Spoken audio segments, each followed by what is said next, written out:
Paul et Silas passèrent par Amphipolis et Apollonie, et ils arrivèrent à Thessalonique, où les Juifs avaient une synagogue. Paul y entra selon sa coutume pendant 3 sabbats, et il discutait avec eux d'après les Écritures, expliquant et établissant que le Christ devait souffrir et ressusciter des morts. Et Jésus, que je vous annonce, disait-il, c'est lui qui est le Christ. Quelques d'entre eux furent persuadés et se joignirent à Paul et à Silas, ainsi qu'une grande multitude de Grecs craignant Dieu et beaucoup de femmes de qualité. Mais les Juifs jaloux prirent avec eux quelques méchants hommes. La populace provoquèrent des attroupements et répandit l'agitation dans la ville. Ils portèrent à la maison de Jason et ils cherchèrent Paul et Silas pour les amener vers le peuple. Ne les ayant pas trouvés, ils traînaient Jason et quelques frères devant les magistrats de la ville, en criant, ces gens qui ont bouleversé le monde sont aussi venus ici, et Jason les a reçus.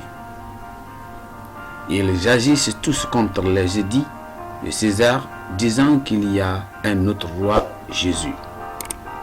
Par ces paroles, ils unirent la foule et les magistrats, qui les laissèrent aller Jason et les autres qu'après avoir obtenu d'eux une caution. Aussitôt les frères firent partie de nuit Paul et Silas pour Birée. Lorsqu'ils furent arrivés, ils entrèrent dans la synagogue des Juifs. Ces Juifs avaient des sentiments plus nobles que ceux de Thessalonique. Ils reçurent la parole avec beaucoup d'empressement et ils examinaient chaque jour les Écritures pour voir si ce qu'on leur disait était exact. Plusieurs d'entre eux crurent, ainsi que beaucoup de femmes grecques de distinction et beaucoup d'hommes.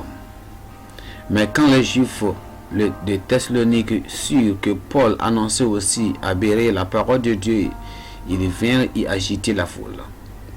Alors les frères firent aussitôt partir Paul du côté de la mer. Silas et Timothée restèrent là à Bérée. Ceux qui accompagnaient Paul le conduisirent jusqu'à Athènes, puis ils s'en retournèrent chargés de transmettre à Silas et à Timothée l'ordre de la rejoindre au plus tôt. Comme Paul les attendait à Athènes, il sentait au-dedans de lui son esprit s'irriter à la vue de cette ville pleine d'idoles. Il s'entretenait donc dans la synagogue avec les Juifs et les hommes craignant Dieu, et sur la place publique chaque jour avec ceux qui le racontaient.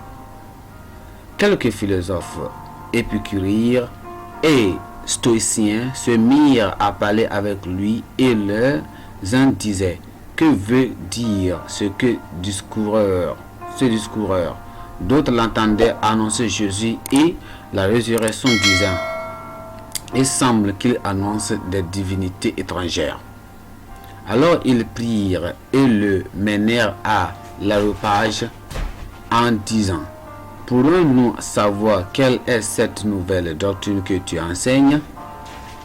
Car tu nous fais entendre des choses étranges. Nous voudrions donc savoir ce que cela veut être. Or tous les Athénois et les étrangers demeurant à Athènes ne passaient leur temps qu'à dire ou à écouter des nouvelles. Paul, debout au milieu de l'aréopage, dit aux hommes d'Athéniens, je vous trouve à tous égards extrêmement religieux, car en parcourant votre ville et en considérant les objets de votre dévotion, j'ai même découvert un autel avec cette instruction. À un Dieu inconnu, ce qui vous révérez sans le connaître, c'est ce que je vous annonce.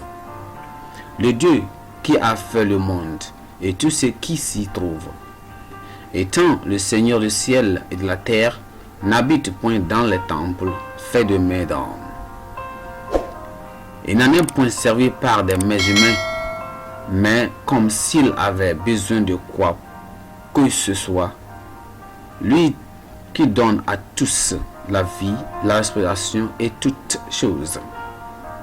Il fait que tous les hommes sortis d'un seul sang, habitassent sur toute la souffrance de la terre, ayant déterminé la durée des temps et des bornes de leur demeure. Il a voulu qu'ils cherchassent le Seigneur et qu'ils s'efforçassent de le trouver en tâtonnant, bien qu'il ne soit pas loin de chacun de nous. Car en lui, nous avons la vie, le mouvement et l'être.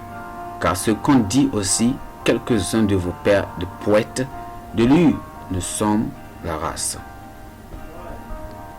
Ainsi donc, étant la race de Dieu, nous ne devons pas croire que la divinité soit semblable et l'heure à l'argent ou à la prière, sculptée par l'arc de l'industrie de l'homme.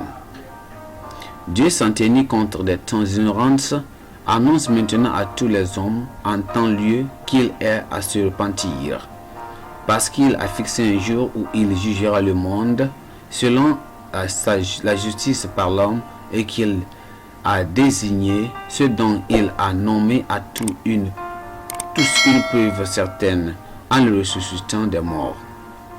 Lorsqu'ils entendirent parler de résurrection des morts, les uns se moquèrent et les autres dirent: nous n'attendons là-dessus une autre fois.